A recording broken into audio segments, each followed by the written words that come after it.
Good morning, good morning. Good morning from Massachusetts, and welcome.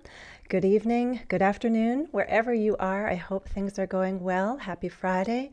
And I'm going to do a quick check on my laptop to make sure that we're good to go. If you're watching already, let me know. Say hi, where are you from?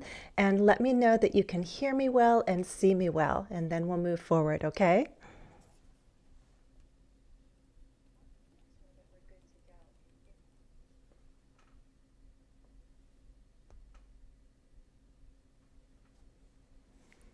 Looking good. Let's see who's going to be joining us. So today it's February 7th. February 7th, it's the first week. We're ending, moving into the second week. I hope February is starting out well for you. And as usual, we have at least 30 minutes, probably up to 60. I like to go between 30 and 60 minutes for these live streams.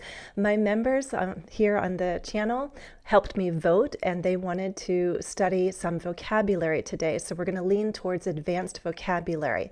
But towards the end of the live stream, I have a special activity task for us to do together because of the upcoming holiday for Valentine's Day. So stick around. I think it's something that everyone will enjoy. Okay?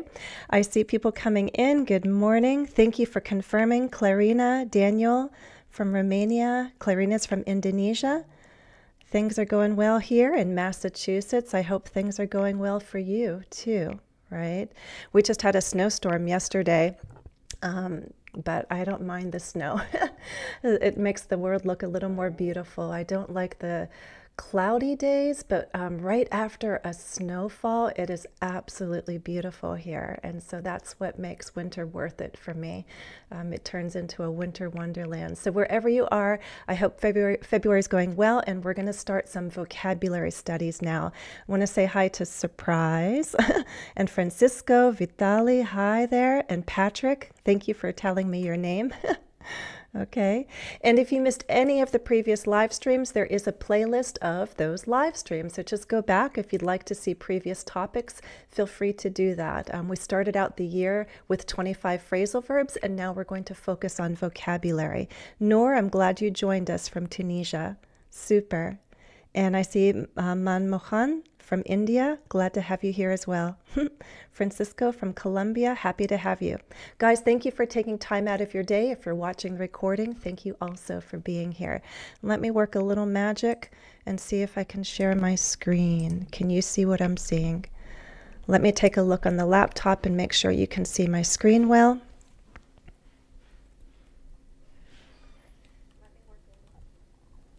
Julia's here. Hi, Julia.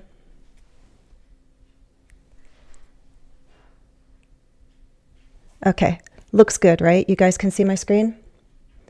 And I'll try to make sure that my video doesn't hit into the text. If it does, I apologize. Okay, so every so often I'll glance at the chat. If I miss a question, we'll pause and I'll catch up. And also towards the end, I'll make time for some Q&A, okay? Super. Isaf, glad to have you here too. Okay. All right. So we're going to be working with some advanced vocabulary, quote unquote advanced, not all of them. We'll show you what I would expect advanced students to do with vocabulary that is at the intermediate level. I decided to turn to the AWL. Does anybody know the AWL? AWL stands for, here's the hint. I'm going to go a little bigger for those of you watching on a phone. The academic word list. How many of you have heard about the academic word list? Sometimes, not sometimes, a lot of times you all wonder, what words should I learn? I know I need more vocabulary, but what words are worth learning?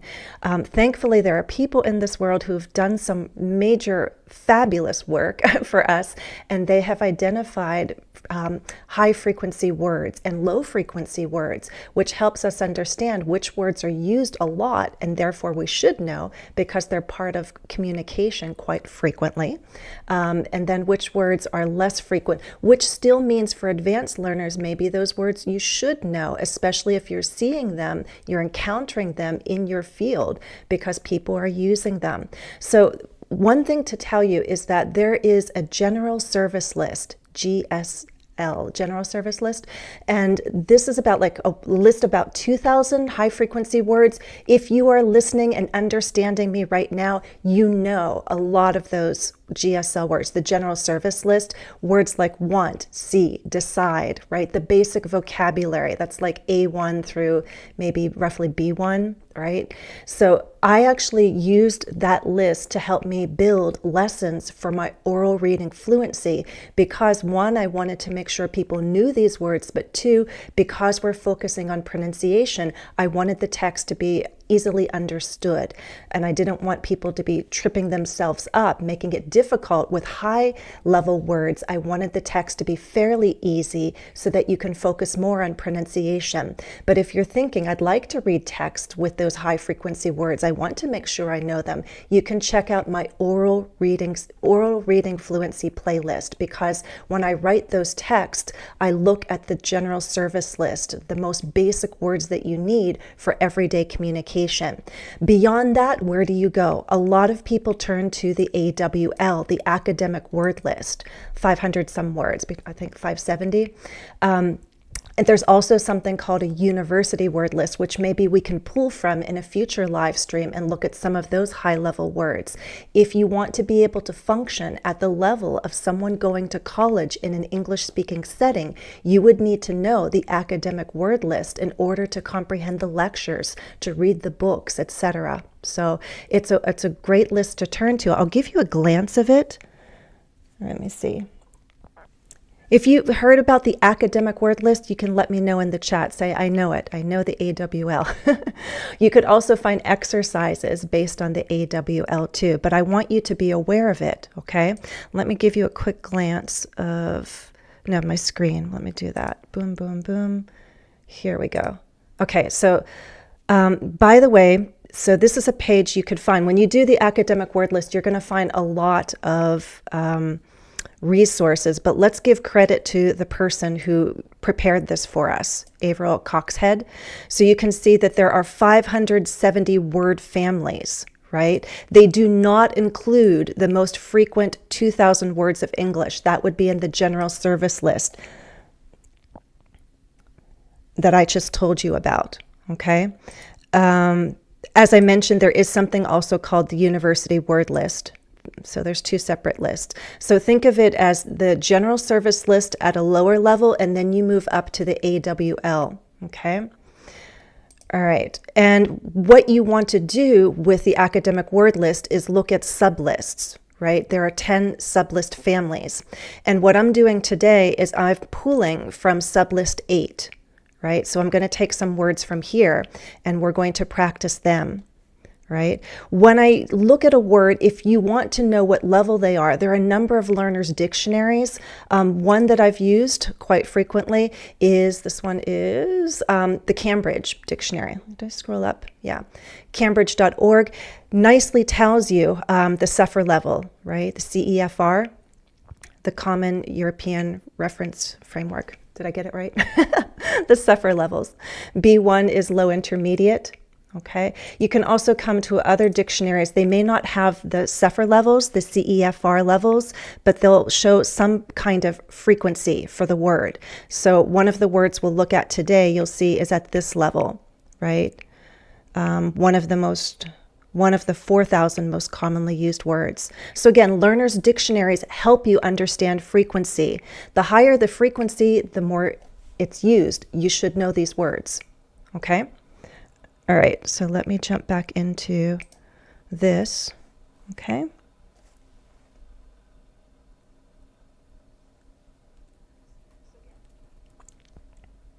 Making sure we're still to go. So is this new for all of you? I haven't seen anyone comment. Has anyone heard of the academic word list?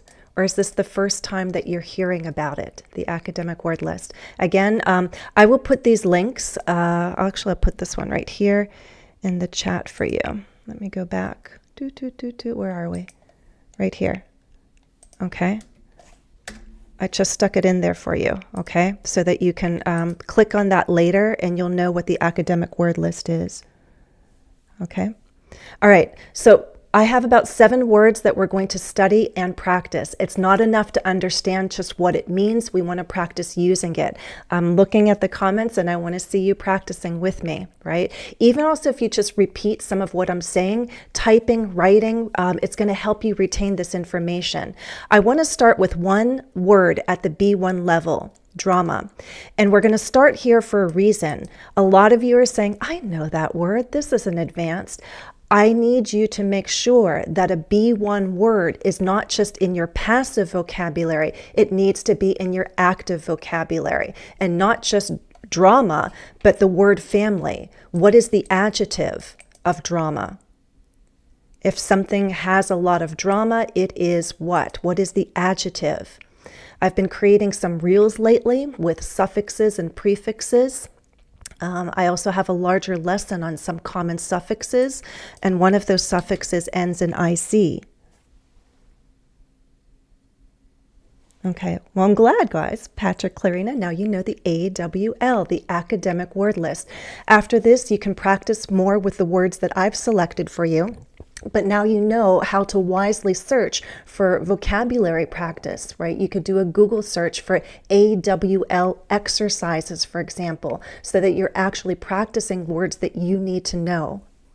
Okay, excellent. Richa, yes, dramatic. That's what I'm looking for. Okay.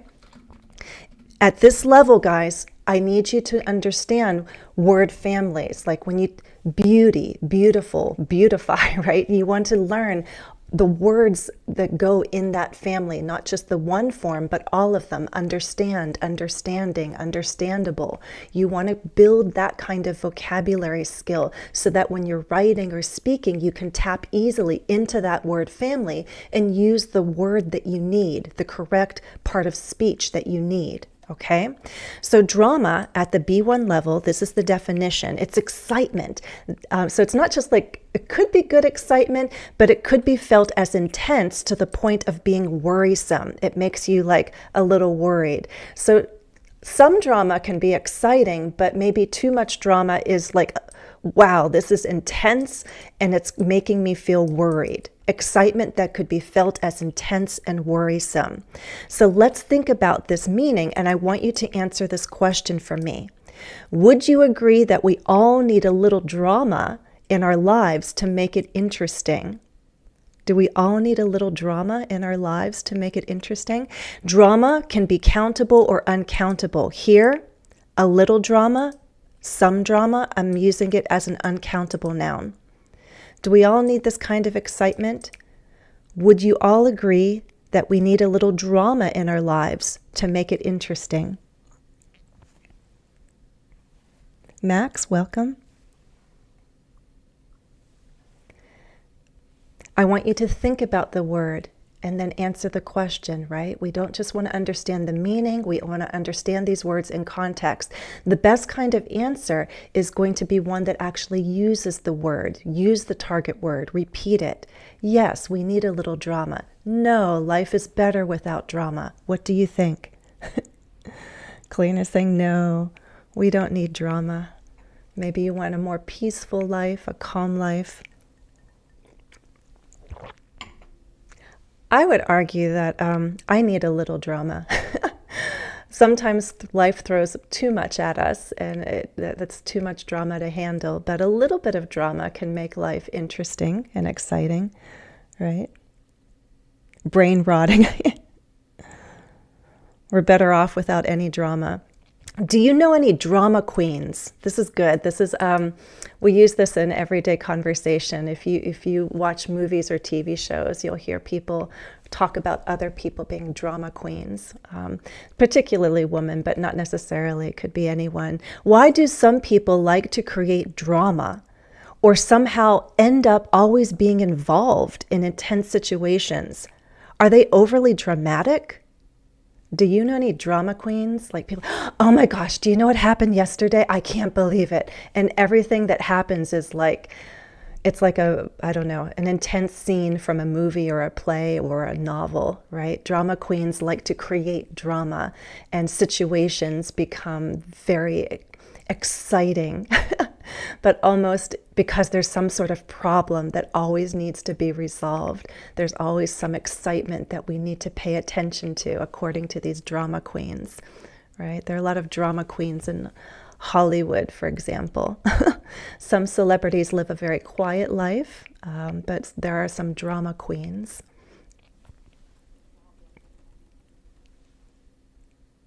Drama queens. Let's say that. Drama queens. Do you know any drama queens? Oh, she's such a drama queen, you could say. Right? Some people like to create that excitement, or they say they don't like it, but when it happens, they kind of embrace it and sort of like it, you can tell. So those are drama queens. And somehow they're always involved in these kinds of situations, like a soap opera. Something's always happening with their relationships, with work or something. And they, do you know what happened at work? I can't believe what happened. And they're telling you about the recent drama that happened at work. Are they being overly dramatic? Right? Are they just emotional people? Perhaps. Julia says, life is too short. It's better off not to be a drama queen. Yeah, it's not a positive thing. If someone perceives you as a drama queen, it's not a compliment. Okay. But again, drama isn't always bad. A little bit of drama might be exciting, but people sometimes tend to be overly dramatic about things. Right? The world's going to end. And we know it's not. It's just a little stressful, but it's okay. So drama, dramatic is a B1 word. Practice using that word. Do you want drama? Do you want to live life without any drama? Do you know anybody who tends to be dramatic? Perhaps you have someone in your family or a circle of friends who tends to be a drama queen. Think about that. Okay, next word, B2 level, abandon. When you learn words, especially verbs, learn the grammar, right? We're not just making sure you know these words, we want to make sure you use them. If you're on your screen, maybe get a piece of paper right now. They say that writing helps you retain the words, like write drama, dramatic, drama queen, overly dramatic. You also want to make notes of interesting phrases. If you've never said that phrase or written that phrase and you think, oh, that's a nice way to phrase it, instead of too dramatic, overly dramatic, that's nice. Now you're getting advanced. It's not just the word, it's the phrases that people use them in. And you must know the grammar. When we say transitive, it means an object. Abandon what? Abandon whom? In the dictionary, there are two definitions listed.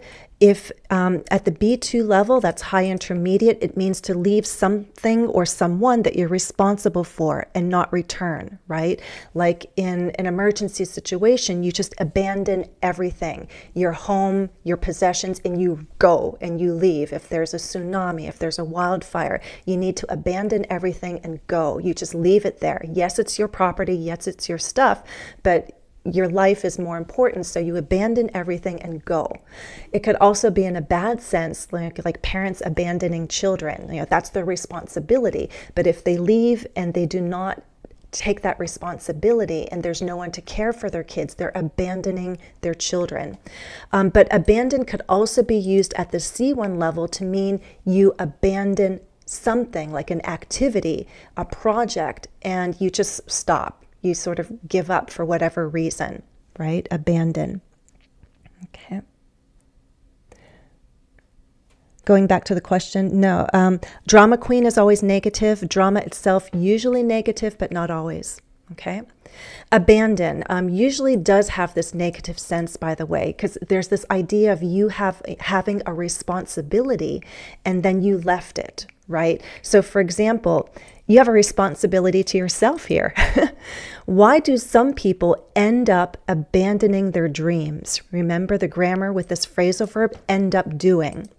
So if you abandon your dream, you have it, you loved it, and you wanted to put, action and effort towards it, but for some reason, after some time, you just like, oh, whatever. You just walk away from it. You abandon your dream. Why does that happen? Why do people abandon their dreams? Why do people sometimes end up abandoning their dreams? Can you give a reason? Oh, Liliana. Hi there, Liliana. I see you there. Abandoned car, abandoned house. Yes, Vitali, right? So abandon what? Abandon who? Literally, it's leaving something and you're responsible for it, but you left it. But in a more abstract sense, you can abandon a dream, abandon a project, right? Abandoned ship, yes, in the military. Hey, Liliana. Oh, not Julia, that's sad, but beautifully written. When the chips are down, right? When things are not going his way, he feels abandoned and left out in the cold, right? Like excluded from the close-knit community. Yes, you can feel abandoned by your friends. Like maybe you needed help, you reached out, and you guys like, guys, you just like abandoned me when I really needed you. If you have the courage to actually say that, right? You can feel abandoned by people when you really need help and they're not there for you. That's, again, that first meaning. The second meaning is contained in this question. Why do people end up abandoning their dreams? Because they simply give up, right? They've put in the effort, they met with failure or defeat, and they accepted that as permanent. Oh, there's good quotes out there. Who said that? Forget who actually said that, but I love that quote. It might have been Maya Angelou, who said that you'll face many defeats in life, but never let yourself be defeated, right? Defeat, we all face defeat, and we'll face it many times, but never let it be permanent is the idea, right? We'll face many defeats in life, but never let yourself be defeated. So don't abandon your dreams. Yes, you're going to fall down. Yes, you're going to feel like, oh, I made a mistake, I failed. Yes, and you probably fail again a few times, maybe 100 more times. But if you really want this, if you dream about this and pursue it, it's your goal, it's your passion, you don't abandon it. By having limiting beliefs, there you go. That's the key one, right? If you have limiting beliefs, you'll abandon your dreams. Even if life is up and down, never abandon your goals, never abandon your dreams. I love that. Super. Okay, abandon. So write these words down. I'm going to encourage you now and after the live stream, practice using the words. And keep in mind, this is a live stream for all. After the live stream, I'll create additional practice for channel members. I'll put a task on the community tab. I think they renamed it recently. It's called Posts. It used to be called Community. But check my posts and you'll see a member-only task there to review vocabulary. Drama, dramatic, abandon. Moving on to another C1 word is detect. Detect. Okay. Detect, also transitive. Detect what? If you detect something, you're noticing it, you're discovering it. So this means to notice or discover something that's somewhat hidden and not clear. So for example, this is a phrase that I've heard commonly used, detect a note of sarcasm, right? Or anger, envy, jealousy. You can put different emotions in there. Detect a note of what? When people are talking, they may be saying one thing, right? But you listen to their voice, and maybe you also look at their facial expressions, you can detect a note of sarcasm, or you can detect a note of anger, or you can detect a note of doubt, right? You hear it. It's not in the words, it's how they're saying it. So when you detect it, it's like not obvious, but you notice, right? And you understand it. You could even say that like, you know, I detect a note of doubt in your voice. Do you really not believe me? Or I detect a note of sarcasm, right? You can say that. Lucia, hello. Vitali, I see your examples. Good, good. The burgeoning careers. You have great vocabulary, Julia. Burgeoning, right? Yes, don't abandon, guys. Don't abandon your goals. Don't abandon your dreams, right? I detect a note of doubt in yourself, right? You'd say, don't do that. Believe in yourself. Here's my question to practice detect. Can you usually detect a lack of sincerity if someone isn't being genuine, right? Can you usually notice? Can you detect when you have a lack, there's not enough? You think someone's saying something, but you know they're not being 100% sincere. There's a lack of sincerity. Can you detect that? If someone isn't being genuine, you can say, yes, I can always detect that, Jennifer. No, I have a problem detecting that. Can you detect a lack of sincerity when someone isn't being genuine with you and they're talking? Supermax. You're up. You're taking my advice and detected. If you're a detective, you're searching and finding for information. You're finding information. Detective. Good detective work, right? Yes. Detect is used in the medical context. You can detect cancer, hopefully at an early stage, right? Detect some abnormality. Very good. Doctors use that word, detect. But for those of us who are not doctors, we can, detect things in people's voices and their facial expressions. Can you detect a lack of sincerity, right? Pay attention, listen, not just to the words, but how people say it. Can you detect a lack of sincerity when someone isn't being genuine? Maybe they're just distracted. Maybe they're not fully paying attention to you. Maybe they don't want to hurt your feelings, so they're saying one thing, but they're thinking another. But we can usually detect a lack of sincerity. I detect something fishy, says Julia, according to your gut feelings, your instincts. This is like, there's one thing to understand people's words here, but then you trust your gut, your instincts, and say, there's something else. Julia used the word fishy. That's a good idiomatic word there. It has nothing to do with fish, really, but like something's off, something's weird and strange. Okay, detect. So we had drama, dramatic, abandon, detect. Moving on to another C1 word, widespread. Widespread.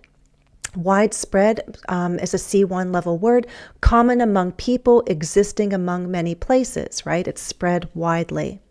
Widespread. How do you feel about the widespread use of AI? Is it changing society for the better, or do you have any concerns? Right?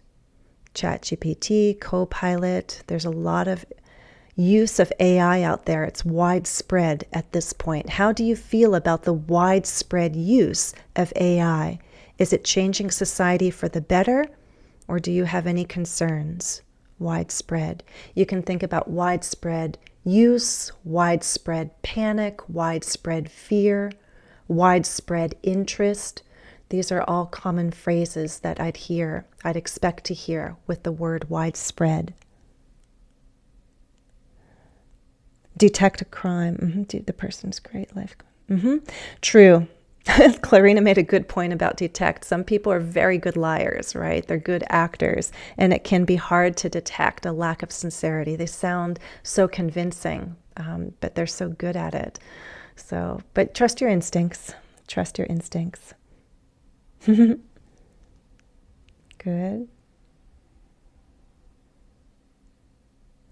Max, I'm not sure what you mean by simulation. Your simulation about the project. Detect your simulation. Do you mean I detect your worry, perhaps, or your doubt? Right? If somebody isn't fully 100% invested in doing this project with you, you might detect a lack of willingness, I detect a lack of enthusiasm. They don't want to fully cooperate, right? Hopefully not. You're not confident about AI or confident about the future regarding AI. There can be some concern, right? It's exciting, but there are some concerns, some valid concerns. It is widespread at this point. We're definitely going to benefit from it in some ways, as long as we use it ethically, responsibly, like any piece of technology, then we'll be okay. So hopefully there'll be some regulations in place to make sure that this widespread use of AI is done ethically and responsibly, right?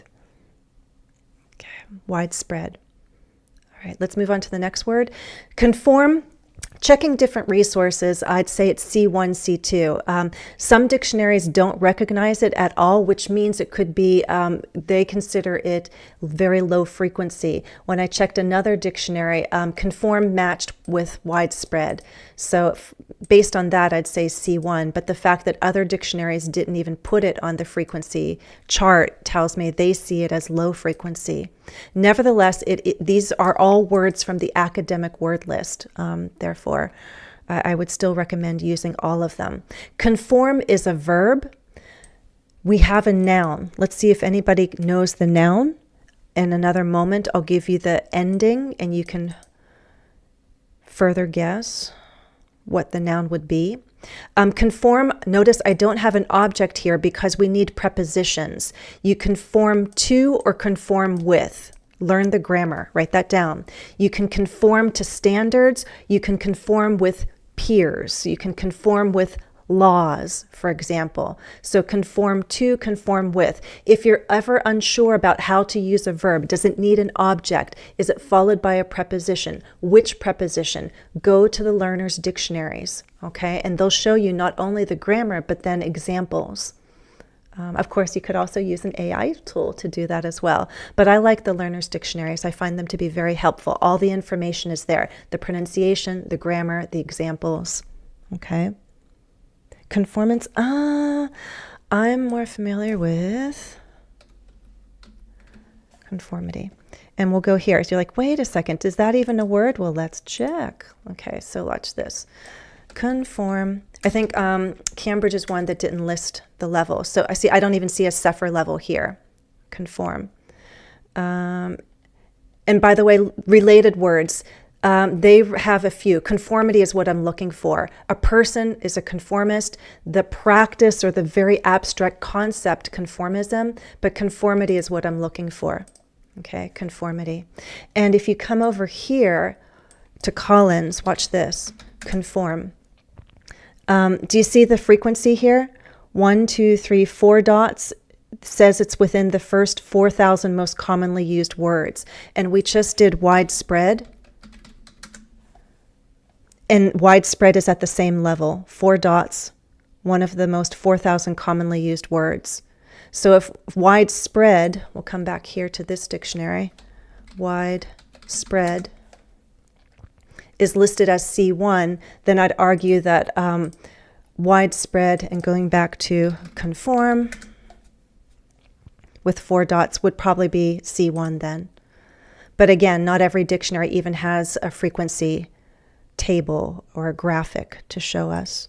Okay, but I'm saying C1, C2.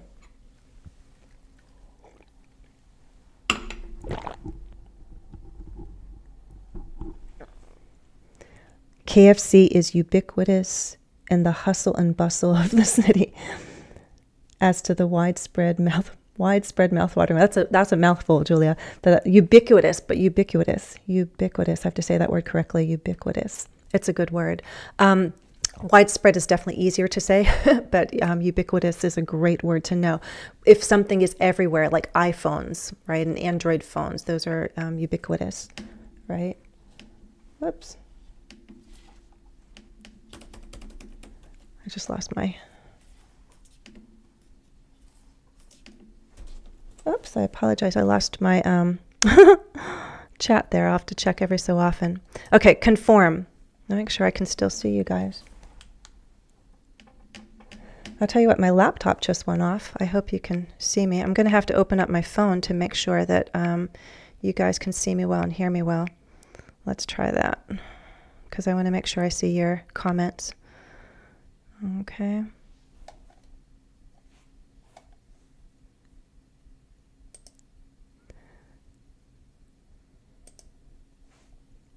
I'm jumping over to my chat just to make sure that you can see me well and hear me well. Okay. Looks like we're still good to go, right?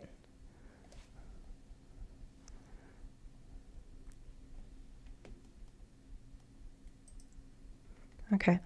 My laptop just froze, so I want to make sure I can follow you guys. Thank you, Liliana. Thank you for confirming. My laptop just turned black. I'm like, what happened? Okay, so I have my phone open now, okay? So I can see your chat. Okay, conform, I'm looking for the noun. Conformity, okay? When you conform, you do what is expected or acceptable. Conform to standards, conform with your peers, conform with state laws. When might someone feel pressured to conform to certain standards? Consider that question, okay? I think what I'll also do after this live stream is I will copy these questions and put them in a pinned comment so you can further reflect on these questions. And if you want, you can actually practice answering them in full sentences. Whether you do it aloud or you write it out as a comment, I want you to review these key questions so that you see the words in context and you see how they're used, okay? When might someone feel pressure to conform to certain standards? Right? They're like, they want to do one thing. They say, well, I have to do this because that's what everyone expects me to do, or that's what they say I should do or must do. According to standards, according to laws or policies, you feel pressure to conform. Pressure to conform. Hey, Jasmine. The restaurant's kitchen didn't conform to hygiene regulations and had to be closed down. Yes. Vitali, you must conform to certain standards in any industry, for example, especially like in the restaurant and food business, right? For health purposes. If you don't meet those regulations, hygiene regulations, you can be shut down. Your business will close. You must conform to the standards, to industry standards. Very good. Okay. Conform, conformity. Okay. Let's move on. Fluctuate. Fluctuate is a verb. Notice that I did not put an object here, which means we don't need one. It is intransitive. When something fluctuates, it changes in level or degree. It changes in level or degree. Fluctuate has a noun. Who knows the ending? I'll help you out there. What is the noun for fluctuate? And I'll wait for someone to type that. And as I do, I'm going to go on to our first question. Does your weight fluctuate a lot? What does it depend on? Right? I bought myself a scale in December. It was a Christmas present because I was upset with my other one, which was not electronic. I didn't think it was accurate. So I got one that's digital. And it's supposed to be highly accurate. And I found out, wow, like your weight really does fluctuate. Like in the morning before you eat, before you get dressed, you're one weight. And at the end of the day, you know, with clothes on, with food in your stomach, like, yeah, you're a few pounds heavier. So when you go to the doctor's office and they weigh you, you know, the last time I went for my checkup, it surprised me because my weight doesn't fluctuate that much. But the doctor put my weight as like 4 or 5 pounds higher, like more than I usually have. I'm not that heavy, I thought. But I had my winter clothes on and everything that added. But my weight doesn't fluctuate too much. Still, I was surprised that the doctor decided to put a certain weight on my chart. I'm like, I don't weigh that much. But it depends on the time of day and how much you eat. There you go. I'm seeing it. Thank you, Vitali.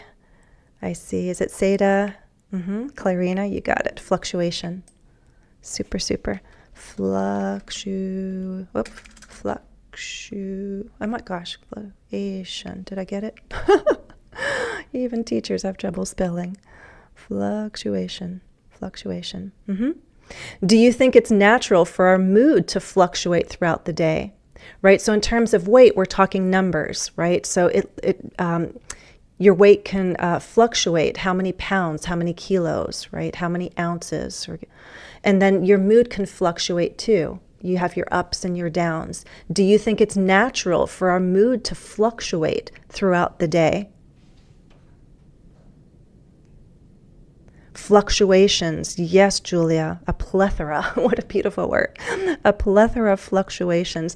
A lot of things are fluctuating now, right? The world is constantly changing. And when we have like new administrations, we have crises, natural disasters, wars, whatever, prices fluctuate. The stock market fluctuates. There's a lot of fluctuation around the world.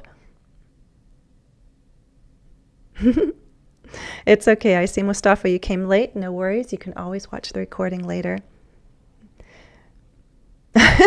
Liliana, yes. Depending on what we eat, our weight can fluctuate. Max, thanks for putting down the noun there. Okay.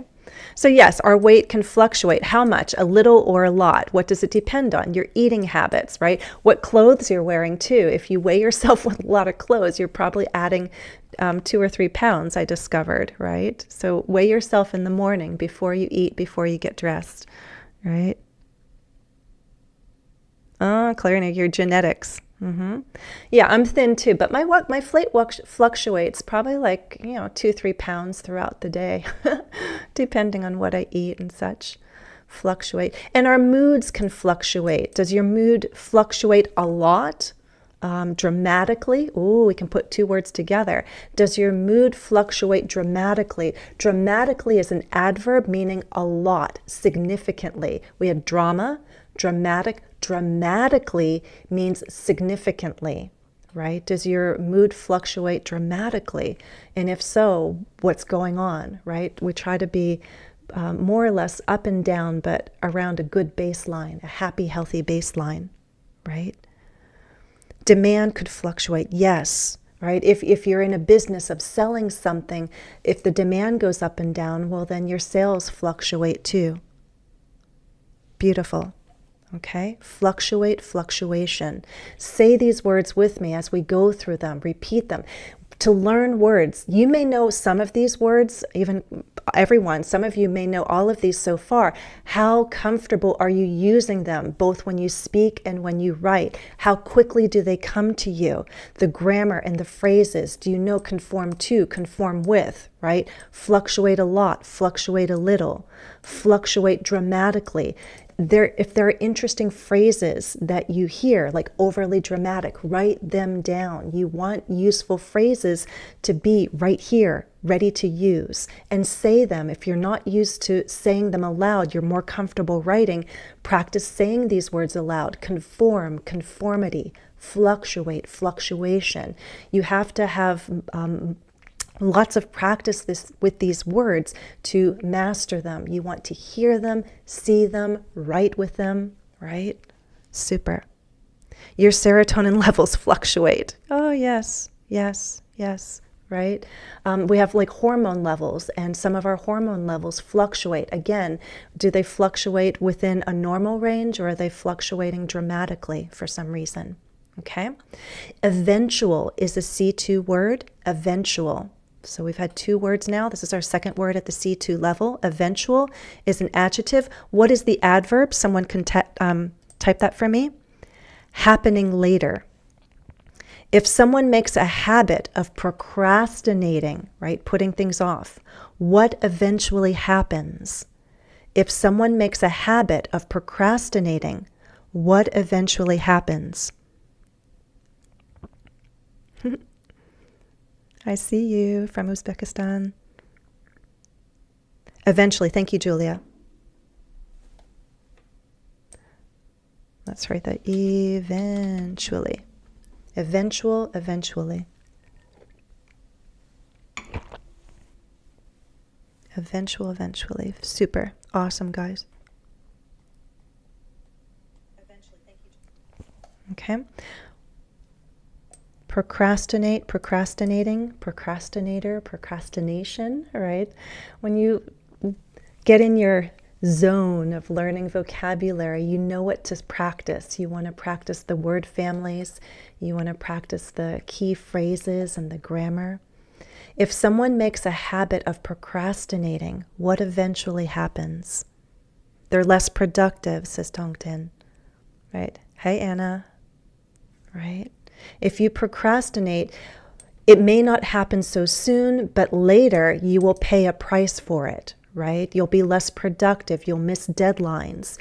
People will see you as irresponsible, not committed, and you can't keep up with work. So it's not a pretty picture. Eventually, you will pay a price for your procrastination, right? The eventual outcome, the eventual price is not being seen as someone who is responsible.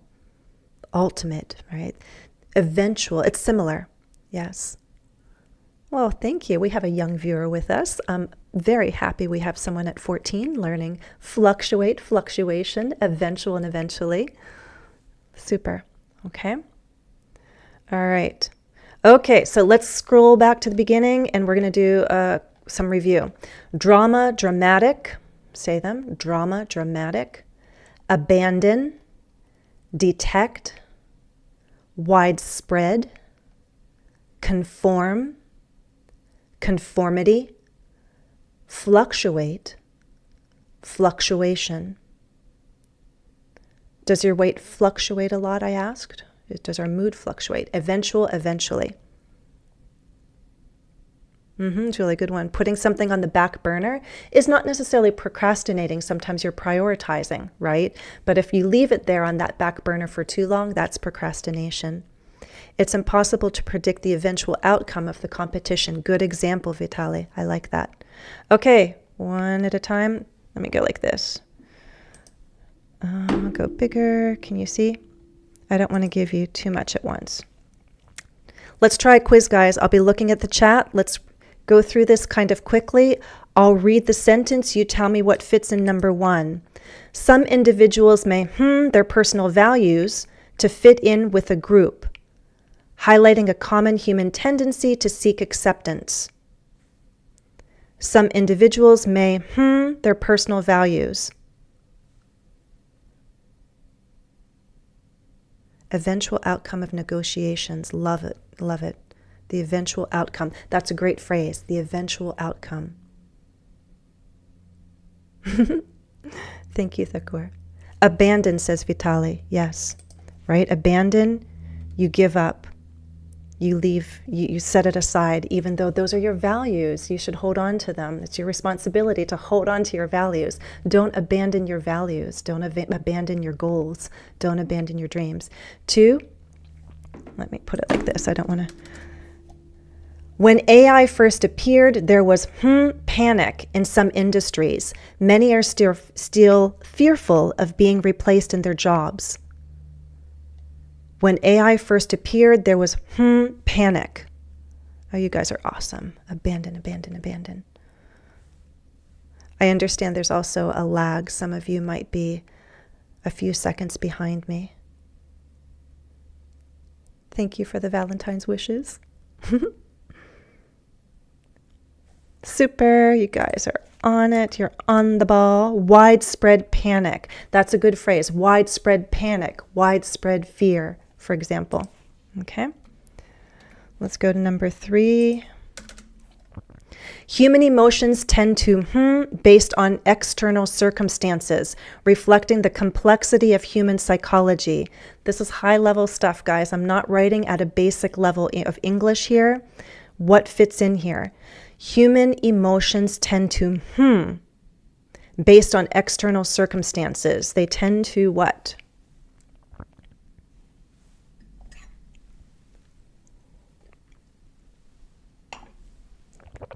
Oh. I messed off. It's okay if you can't type fast. Read. You can read what others are typing. Fluctuate. Yay. Super. Fluctuate. Okay, let's go on to 4. You guys are awesome. Oopsies. Didn't mean to do that.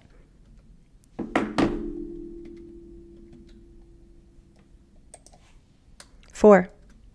I'll put 4 and 5 there so you can see both. Despite setbacks, many people remain optimistic about their success, driven by resilience and hope. I hope you're in that group of people. Despite setbacks, many people remain optimistic about their what kind of success?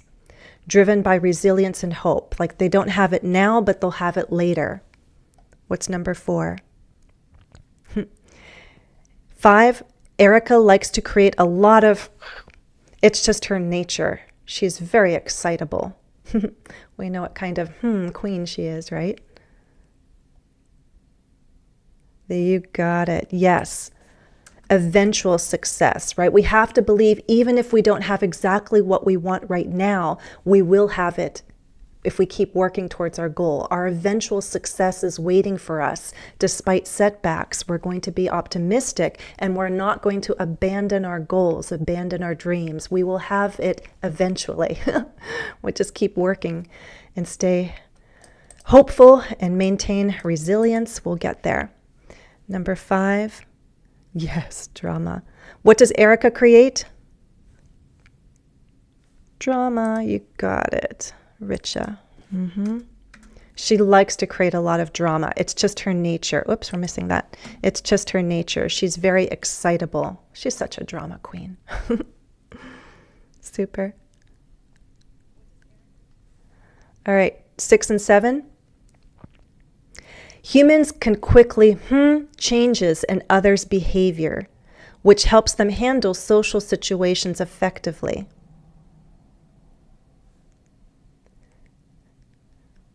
Humans can quickly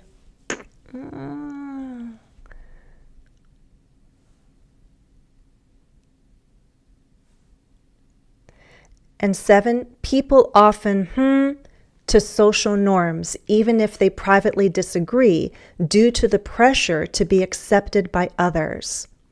Big hint is the grammar here. Do you remember which verb needs the preposition to?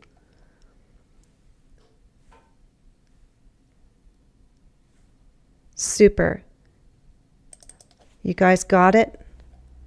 Awesome. Detect. I detect a change. I detect a note. You notice it. And then conform. Awesome. You guys are awesome. Yeah, be careful with typing that. Conform. Oh, pronunciation wise, listen. Conform, confirm. Do you hear the difference? Conform with an O, conform, confirm with an I. The IR, confirm, like I'm confirming our appointment, right? Saying, yes, I'll be there. But conform with an O or conform. Conform. Conform to what? To social norms, social standards. Okay, super. Okay, if you want, you come back. This is about, 50 minutes into our live stream. You can see these examples again. I'm going to go like this on the screen. Actually, I might not be able to see that very nicely. I'll just do 1, 2, 3, 4 briefly, and 5, 6, 7. So if at some point on the screen you need to pause and read, you could look at those sentences again. I encourage you to read the list of words again, look at the grammar, and then look at our examples, okay? I'm going to pause for just a moment and see if there are any questions, and then I have a little Valentine surprise for you, okay? Any questions? I'm looking at the stream. Yes, 6 was detect. Okay. If you like vocabulary and listening, how many of you have seen the freebies that I'm giving away? I've been promoting a digital download that are like for vowel sounds, if you want to work on vowel sounds in American English. I have another one that's a pack of movie reviews. That's also really good for vocabulary. Not necessarily academic vocabulary like this. It's more like a mix of phrasal verbs and general vocabulary. But I give 10 movie reviews, and then I highlight key vocabulary that I used in those reviews. You can listen, you can read, you can listen and read along. So it's a digital download that's completely free. Let me see if I can put the link there for you. So if you would like more practice with vocabulary just in general, I'm going to put this there. Okay, that's my free digital download, guys. Let me share my screen now if I can. Work my little magic again. Okay, so if you click on that link, this is what you get. This page, just put in your name, address, and you get my power pack. Yay! Okay, so if you want to practice vocabulary, that's what we do. Use the digital download. There's 10 movie reviews. You can use it for listening and vocabulary. If you are high level, some of you are, I can tell you're C1 at least, if not C2. These texts will be somewhat easy for you, but you could use them for pronunciation practice. You can use my model, and you can use it to do oral reading. That's what I would suggest. Listen, make sure you understand everything, and then the step after that is to do some oral reading. Okay? Super. Okay, guess what, guys? We are 1 week away from Valentine's Day. And whether you have someone special in your life or not, I still think it's just a wonderful day to express your love. You can express your love for many people. People buy cards and send Valentines to friends, to coworkers. My girlfriends and I, we might do little things for each other, whether it's flowers or chocolates. I definitely give things to my kids to remind them how much I love them. So Valentine's Day is a day of love. It's not necessarily romantic love, although it surely can be. It's just a day to express your love to those people you care about, okay? So I would like to share with you a poem in honor of Valentine's Day. You can let me know in the chat if anyone has heard of the poet Elizabeth Barrett Browning. Anyone know? Elizabeth Barrett Browning, okay? Many people know it as How Do I Love Thee? It's sonnet 43. She lived from 1806 to 1861. And as I understand, this poem was written to her husband. I think there's some family drama where I think her father was kind of protective or limiting. So she didn't easily find love and was not freely able to pursue love for a while. But she eventually married, and she wanted to express her love to her husband. So what we're going to do is read the poem. I want you to take a quick look at the vocabulary, and then I will read it for you. All right, you have a week to practice it, to read it aloud to someone that you love, even if it's just your pet goldfish. Surely you love your pet goldfish, love it. Or look in the mirror and read it to yourself. I hope you love yourself. You're going to hear thee. This is old-fashioned for you. How do I love you? How do I love thee? Depth is the noun of deep. Breadth, we don't usually use this word. It's like width. So depth, width, and height, but she uses breadth, okay? Most of the words are fairly easy, but I think you're going to grasp the meaning regardless, okay? So it's just a beautiful poem. If you type on Google, How Do I Love Thee reading, you'll see different people read this poem aloud, and you'll hear different interpretations, okay? So here we go. Let's get in the mood. We want to express our love. Think of someone that you care deeply for. If you don't have that special someone in your life, you picture that person that you're waiting for, okay? That's who we're going to read to. How do I love thee? How do I love thee? Let me count the ways. I love thee to the depth and breadth and height my soul can reach, when feeling out of sight, for the ends of being an ideal grace. I love thee to the level of every day's most quiet need, by sun and candlelight. I love thee freely, as men strive for right. I love thee purely, as they turn from praise. I love thee with the passion put to use in my old griefs, and with my childhood's faith. I love thee with a love I seem to lose with my lost saints. I love thee with the breath, smiles, tears of all my life. And if God choose, I shall but love thee better after death. Pretty amazing stuff, huh? How much you... The basic understanding I take away from this is you want to love someone with all your heart, freely, purely, right? And maybe you feel like you've lost some of that passion at some point, whether it's your childhood or just somewhere in your past. But if you find that special someone, then you can rekindle that. You can get that feeling back and love again, purely, freely, with passion. And you'll love with everything that you have. This reference is throughout the whole day, from morning to evening, right?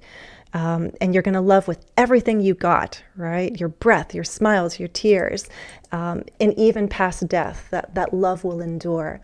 So a lot of people love this poem because it's a pure expression of free love that you want to give to someone, right? So thumbs up if you like expressing love openly, freely, purely. She wrote it with passion. It's a human emotion. And by the way, speaking of human emotions, not only will my members of the channel get practice with these words, but on Patreon, we are going to explore human nature. Our first class starts next week, February 14th, then we have February 28th.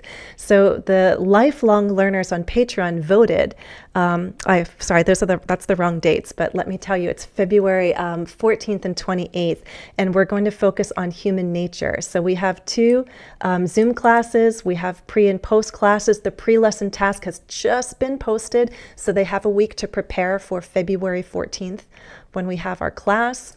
So there's a lot that you get when you're a lifelong learner. Exclusive materials, community interaction, a little bit of messaging, not like you're bombarding me with messages, but when you have a short question, you can message me.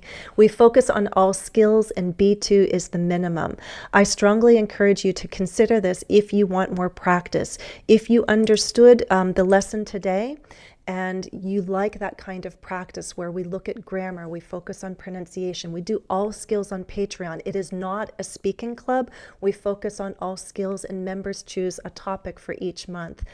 So there's always a theme to guide us, but I create exercises and practice to target all the skills to help you guys communicate confidently and effectively, okay? I thank you for being here. I'm going to see if there are any questions that I missed. I don't think so. Yes. Clarina said, I believe her husband must have been, right, because this is like in the 1800s, must have been over the moon because of the romantic poem. Yeah. It's nice when somebody puts it way out there in public to say, this is how much I love him, right? Okay. All right, guys, thanks for being here. I wish you a beautiful day, a beautiful weekend, a beautiful February. Practice the poem and read it to someone you love. Even if you're looking in the mirror, love yourself and tell yourself, how do I love thee? Let me count the ways. Read the poem. Just practice it. Read it with passion and enjoy. I'm also going to post those questions with the target words in the comments, and I want you to review them as well. You can practice writing or you can practice speaking. Say your answers aloud and get used to using these words and master them, okay? Remember, the academic word list is your friend. You want to learn these words if you want to get to B2 to C1 and beyond. If you're at C2, you need to know these words actively, okay? All right, guys, have a beautiful day. Thank you for joining me. Bye.